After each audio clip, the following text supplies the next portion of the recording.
Selamat pagi, Pak. Pagi, selamat bekerja. Oh, siap, Pak.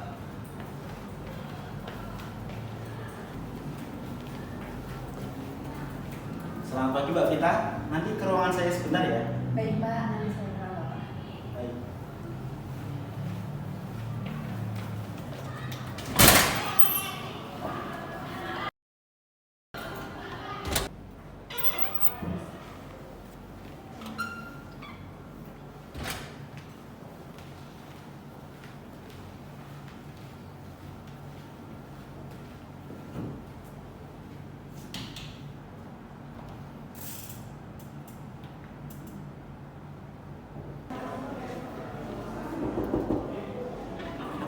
Si Pak.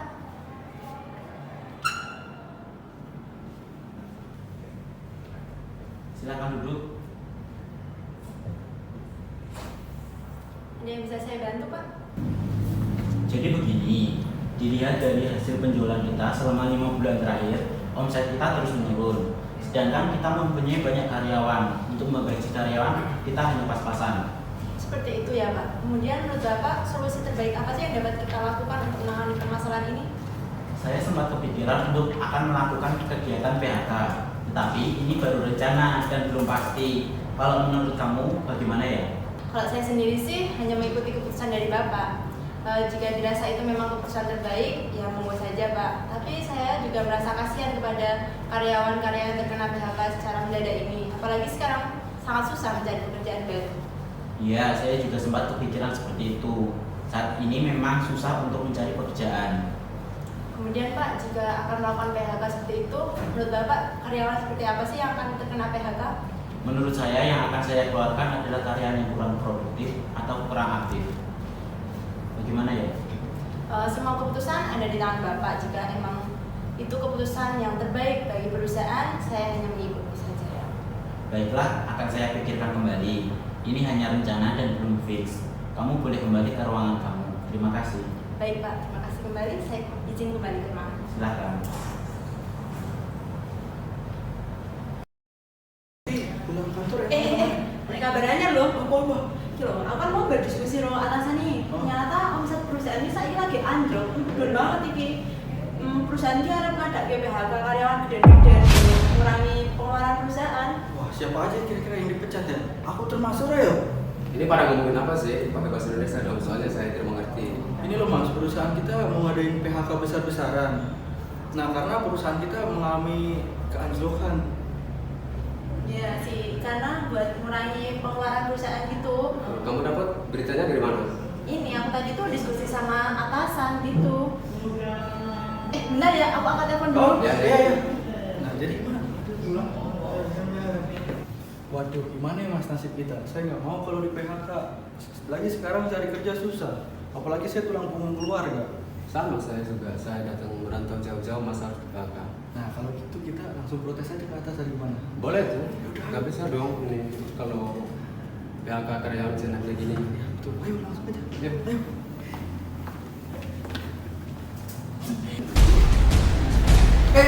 Kalian mau ikut nggak? Apaan? Kita protes ke atasan, katanya perusahaan kita mau ada PHK besar-besaran. Beneran? Beneran? Udah, yuk, Ayo. yuk. Ini sih Pak.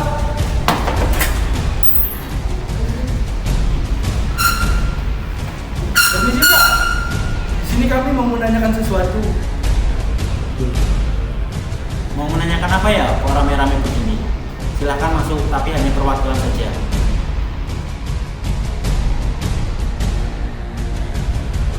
Silahkan duduk.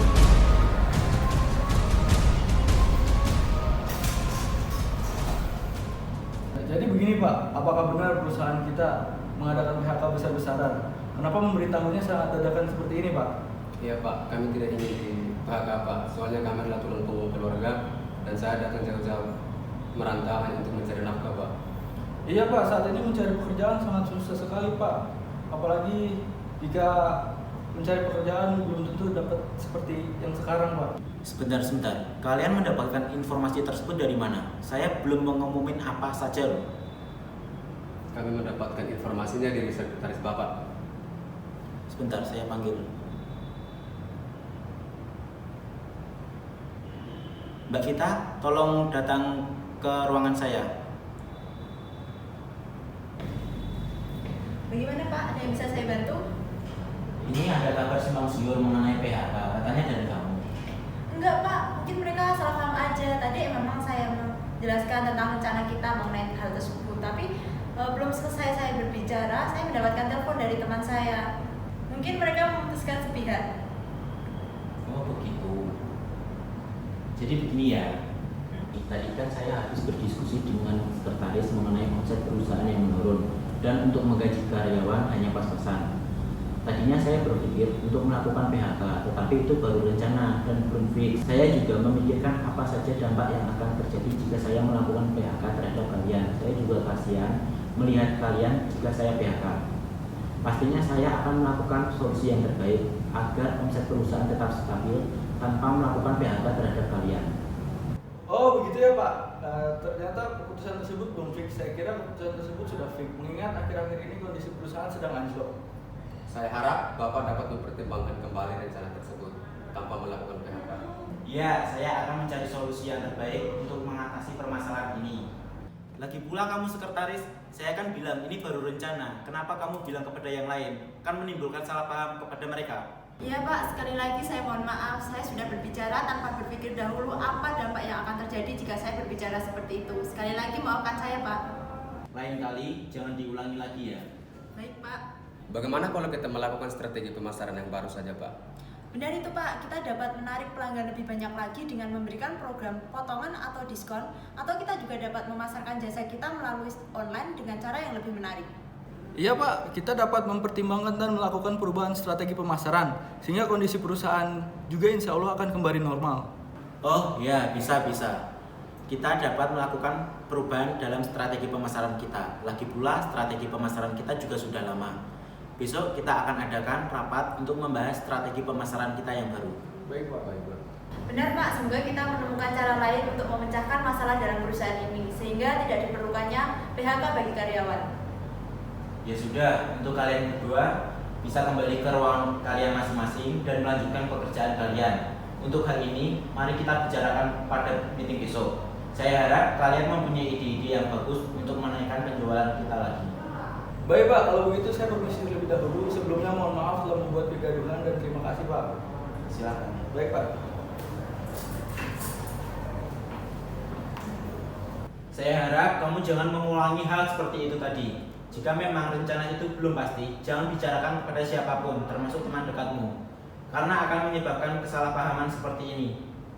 Baik Pak, sekali lagi saya mohon maaf atas kelalaian saya dan saya berjanji untuk tidak mengulangi hal tersebut. Ya sudah, siapkan meeting besok pagi mengenai hal yang kita bahas tadi. Baik Pak, akan saya siapkan untuk meeting besok. Saya permisi untuk kembali ke ruangan saya. Silakan. Mari Pak. So, jadi kesimpulannya adalah komunikasi harus disampaikan dengan benar tanpa melebih-lebihkan dan mengurangi hal apapun. Komunikasi yang menggunakan perantara akan menyebabkan miskomunikasi dan kesalahpahaman. Sedangkan komunikasi tanpa perantara akan mempermudah penyampaian pesan. Dan komunikasi harus menggunakan bahasa yang umum sehingga mudah dipahami oleh penerima. So teman-teman, sekian video dari kami. Terima kasih telah menyaksikan dan sampai jumpa. See you.